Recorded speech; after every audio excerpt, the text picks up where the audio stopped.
गहरे जंगल के बीचों बीच एक सुंदर और शांत तालाब था। हरे भरे कमल के पत्ते पानी पर तैर रहे थे और रंग बिरंगी मेंढकें खुशी से टर्रा रही थीं। सूरज की किरणें तालाब पर चमक रही थीं और पक्षी मीठे गीत गा रहे थे। तालाब में मेंढकों का एक झुंड कूद कूद कर मस्ती कर रहा था। कुछ मेंढक पानी में गोते लगा रहे थे तो कुछ कमल के पत्तों पर आराम कर रहे थे।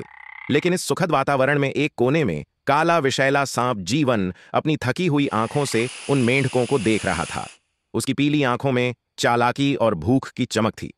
जीवन ने लंबी सांस ली और बड़बड़ाया, ओह, अब मैं बूढ़ा और कमजोर हो गया हूं। शिकार करना अब मेरे बस की बात नहीं। क्या करूं? भूख से मर जाऊंगा। अचानक उसके चेहरे पर एक शैतानी मुस्कान उभर आई। उसने एक चालाक योजना बनाई। क्यों ना मेंढकों को ही मूर्ख बना दूं? भोजन भी मिलेगा और सेवा भी। जीवन ने फैसला किया कि अब उसे मासूम और दयनीय बनकर मेंढकों के पास जाना चाहिए। वह धीरे धीरे तालाब की ओर रेंगने लगा। मेंढकों के बीच में राजा राणा कमल के पत्ते पर गर्व से बैठा था। उसके सिर पर सुनहरा ताज चमक रहा था और वह अपने अनुयायियों को आशीर्वाद दे रहा था। अचानक काला सांप धीरे धीरे राणा के पास आया और विनम्रता से झुककर बोला, हे महाशय, कृपया मेरी व्यथा सुने। मेंढक डर कर पीछे हट गए, पर राणा ने अपनी शक्ति दिखाते हुए कहा, क्या बात है? जीवन ने झूठी कहानी गढ़ी। हे राजन, मैं एक पापी हूं। एक ऋषि ने मुझे श्राप दिया है कि मैं मेंढकों की सेवा करूं। मैं भूखा और लाचार हूं। कृपया मुझे अपने सेवक के रूप में स्वीकार करें। राणा ने सोचा, एक सांप हमारी सेवा करेगा? यह तो असंभव है। लेकिन उसकी उत्सुकता ने उसे शांत रखा।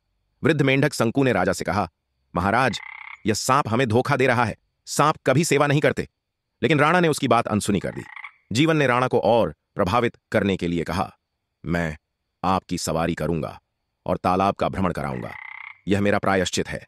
मेंढक खुशी खुशी सांप की पीठ पर चढ़कर तालाब में घूमने लगे। सबको मजा आ रहा था।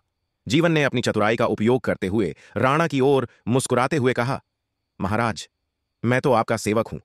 अगर आपकी सेवा में अपने प्राण भी दे दूं तो यह मेरे लिए सौभाग्य होगा। बस मुझे अपने आहार की व्यवस्था कर दें ताकि मैं आपकी रक्षा कर सकूं। राणा ने मुस्कुराते हुए कहा, ठीक है, मैं तुम्हें भोजन दिलवाऊंगा। बदले में तुम मेरी सुरक्षा सुनिश्चित करोगे। जीवन ने सिर झुकाकर हामी भरी और मन ही मन मुस्कुराया। अब उसकी योजना सफल हो रही थी। राणा ने पूरे तालाब में ऐलान किया कि अब से कुछ छोटे मेंढकों को सांप के लिए आहार के रूप में चुना जाएगा। यह सुनकर तालाब में खलबली मच गई। छोटे मेंढक डर से कांप उठे। वृद्ध मेंढक संकू ने राजा से कहा, महाराज, यह निर्णय बहुत खतरनाक है। कृपया विचार करें। लेकिन राणा ने गुस्से में कहा, तुम डरपोक हो। यह मेरी सुरक्षा का सवाल है। जीवन ने धीरे धीरे मेंढकों का विश्वास जीत लिया। लेकिन उसकी भूख बढ़ने लगी। एक दिन उसने सोचा, क्यों ना इन मूर्ख मेंढकों में से एक को खा लूं। राणा को पता भी नहीं चलेगा। जीवन ने मौका देखकर एक छोटे मेंढक को दबोच लिया और निगल गया। बाकी मेंढकों ने ध्यान ही नहीं दिया। जब राणा ने एक मेंढक को गायब पाया तो उसने सांप से पूछा। जीवन ने कहा, राजन, वह कमजोर था। मुझ पर चढ़ने के दौरान गिर गया। राणा ने बिना सोचे मान लिया। अगले कुछ दिनों में और मेंढक गायब हो गए। वृद्ध मेंढक संकू को शक हुआ और उसने राणा से कहा, महाराज, यह सांप हमें धीरे धीरे खत्म कर रहा है। जीवन ने तुरंत अपनी बात रखते हुए कहा, हे राजन, ये सभी कमजोर थे। मेरे वजन से दबकर मर गए। मैं तो केवल आपकी सेवा कर रहा हूं। राणा ने सांप की बातों पर यकीन कर लिया और अपनी प्रजा को डरा धमकाकर शांत कर दिया। रात के अंधेरे में मेंढक एक एक करके गायब होने लगे। जीवन ने चालाकी से कमजोर मेंढकों को दबोचकर निगलना शुरू कर दिया। मेंढकों में भय फैल गया।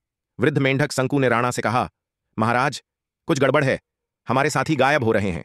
लेकिन राणा ने क्रोधित होकर कहा, तुम सब कायर हो। सांप हमारी रक्षा कर रहा है। अंत में जब राणा अकेला रह गया, जीवन ने अपनी असली मंशा प्रकट की। उसने फुफकारते हुए कहा, अब तुम भी मेरी भूख का शिकार बनोगे राजन। राणा को अपनी भूल का एहसास हुआ, लेकिन अब बहुत देर हो चुकी थी। जीवन ने राणा को जोर से दबोच लिया और उसे निगल गया। अब पूरे तालाब में सन्नाटा था। जीवन ने अपनी जीभ बाहर निकालकर विजयी मुस्कान दी। इस कहानी से हमें यह सीख मिलती है कि दुश्मन पर भरोसा करना हमेशा घातक हो सकता है।